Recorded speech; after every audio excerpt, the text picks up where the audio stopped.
Africa needs more research hospitals rather than teaching hospitals, because research is the wave of the future. I'm Professor Dr. Alexzander Asea. Let's drum in one idea.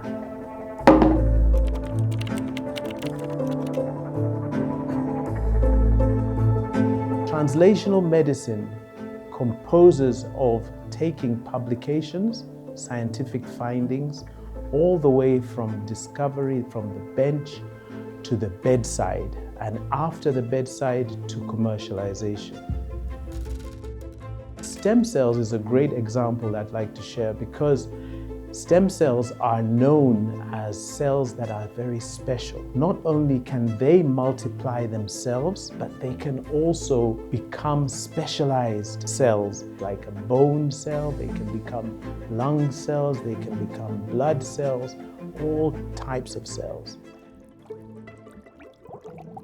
For the past 40 to 50 years now, there's been a lot of research and publications in stem cells about how they look, where you find them, where you can be able to use them. There are publications on clinical trials for them, and only in the last, I would say, 5 to 10 years were we able to take all that out and bring it to a therapy. Right now, it's so exciting because there is therapy based on stem cells, which can cure many diseases which looked to be really impossible to cure.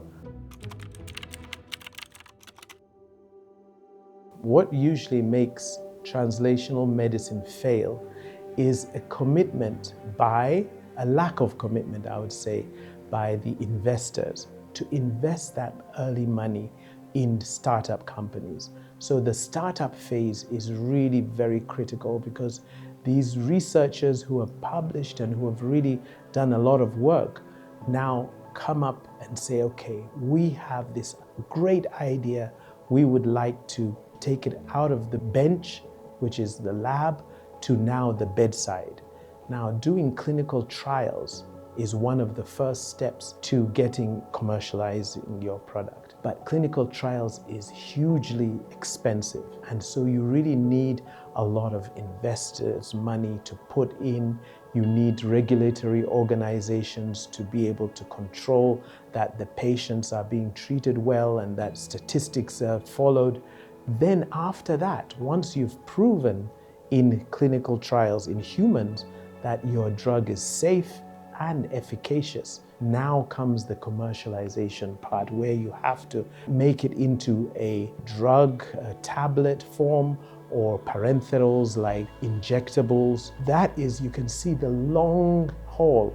It's not often possible for many investors to agree to do that. So you find you need not only investors, you need the community help, you need the government as well. And it's really a whole holistic point of view to be able to translate medical findings into therapeutic drugs.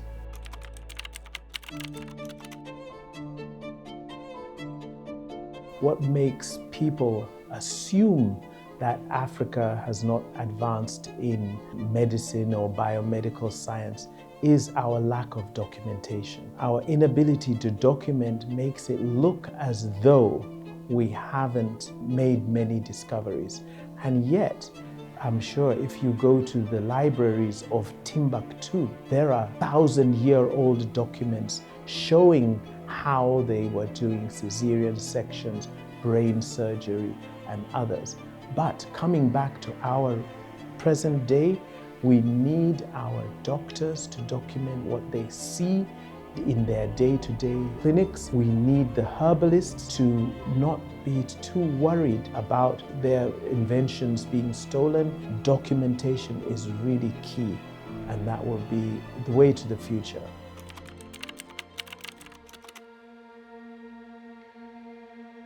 So because human beings are evolving, you can see how AI is evolving and helping. Therefore, medicine must evolve.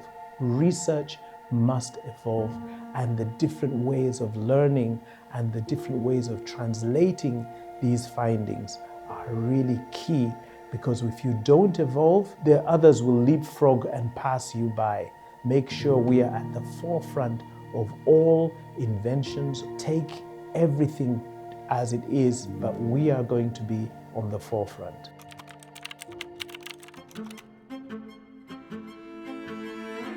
Translational medicine, taking an idea from its inception, translating it from the bench to the bedside, to the clinic, to commercialization, is really, really important. Research must work hand in hand with clinical personnel, and this way we will always be on the cusp and we will always be on the forefront of discovery. My name is Professor Dr. Alexzander Asea, and that's the idea I wanted to drum in.